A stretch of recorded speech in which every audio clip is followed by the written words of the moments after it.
Hi, I'm Judy Mudd. This art tip video is all about getting mud in your watercolor painting or how to prevent it. There are lots of ways to paint watercolors. There's glazing and direct painting, but in all of them we do not want mud in our painting. So what I mean by mud, mud is generally just what it sounds like. It's multiple colors being mixed together to create a muddy color, and it's something that you don't want in your paintings. So you've heard people say, hey, just don't paint any more than 3 layers in your painting and you won't get mud. Well, if that was true, how do these artists that create these glowing florals that use 50 layers of glazes, how do they get away with it and not get mud in their painting? So it's more to it than just limiting your layers of paint. So what are the factors involved? Some of the factors are overbrushing. If you overbrush, and we've talked about this in other videos, if you overbrush, you're lifting the colors underneath and mixing them with the next layer, and so they create mud. Another factor is using too stiff of a brush. If you're going to, let me show you the difference. If you're going to do layers, using a softer brush isn't going to lift those paints underneath as much as something like that's very stiff and synthetic. So think about using a softer brush. Like sables or squirrels are very soft. Those are excellent for creating glazes and not disturbing the paint underneath. Again, it's the same thing. We don't want to lift those paints that are underneath and mix them with the next layer and create mud.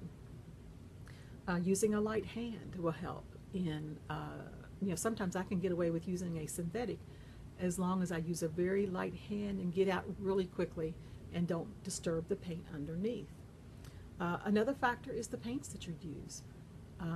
Transparents are less likely to create mud than, say, opaque paints, and I have some examples back here. This is a layer of transparent paints, quinacridone gold, permanent rose, and cobalt blue. And you can see, even though it may not be the color I wanted you to see how you can actually see through them, and they don't create the mud that you get if you use opaque paints. This is cadmium yellow, cad red, and ultramarine blue. And I use ultramarine blue even though it is more of a transparent color. It's granulating, but it's the closest blue that we have that's close to having red in it. So that's why I used it there. But even so, after 3 layers, I'm already getting mud, and it's because I've got opaque paints. So that's a factor. And so transparents are going to be less likely to create mud than your opaque paints. Here I've layered multiple layers on top of one another of these same transparents, and you can see, I can still see the reds and the yellows and some blues in this layer. Whereas over here, it's already obscured it. It's already starting to turn to mud, and another layer, it would probably be done. I probably have lost it. Let me see, I could probably add even another transparent layer. Just put a alizarin crimson on top of this, but with a soft brush. Again, I'm using a soft brush, and I'm also getting in, I'll bring it out here so you can see the different color. I'm also getting in and getting out quickly. See how beautiful that is? Let's put another layer down here. This will be number 4 layer. Number 4, again, a transparent. This is the same alizarin crimson. Putting it in quickly and getting out so that I don't disturb the paint underneath. I could probably put it over here, but this is even going to be even muddier. It just doesn't work well. It's already flat, brown looking and dark. It's not going to be a good looking paint. So that helps, using transparents to get started. That's one thing that I do, is I use a lot of transparent, especially at the beginning of a painting.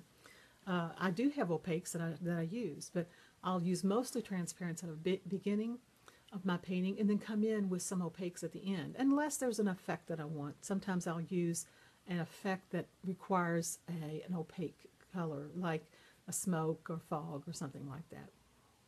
So, and especially if you're a beginner, definitely stick with some transparent paints, such as I usually suggest on my reds, Scarlet Lake is transparent, and then a cool red would be something like a permanent rose or a alizarin crimson. Your blues, I usually go with cobalt and ultramarine, and then because ultramarine has a little more red in it. And then on your yellows, quinacridone gold or new gamboge are nice transparent yellows that are more on the warm side.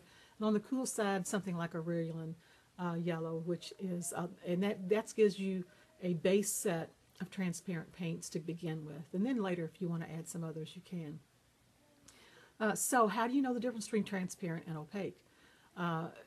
Most of the time you have to look at their labels. Now some of them, like Winsor Newton, will actually put it on their label. They're very hard to see now that they've gone to the silver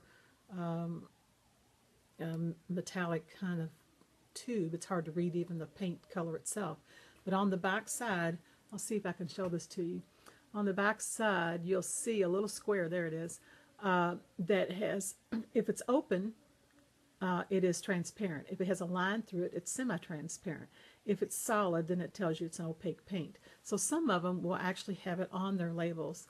Majority of them do not, which makes it difficult to choose which colors and know which colors are transparent. But you see this one does not have it on it. Most of them do not. So what's the other thing you do? Go to their websites. You can go to the brands of the websites. They'll list their paints. And a lot of them will list exactly what is in that paint, the pigment, and if it's transparent or semi-transparent or opaque.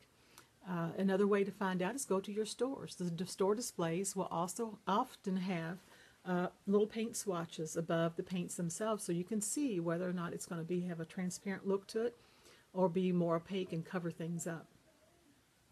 And then lastly, after you use paints for a while, you'll get used to knowing which ones are transparent. You'll see trends in paints and know that quinacridone golds and all quinacridones are mostly transparent.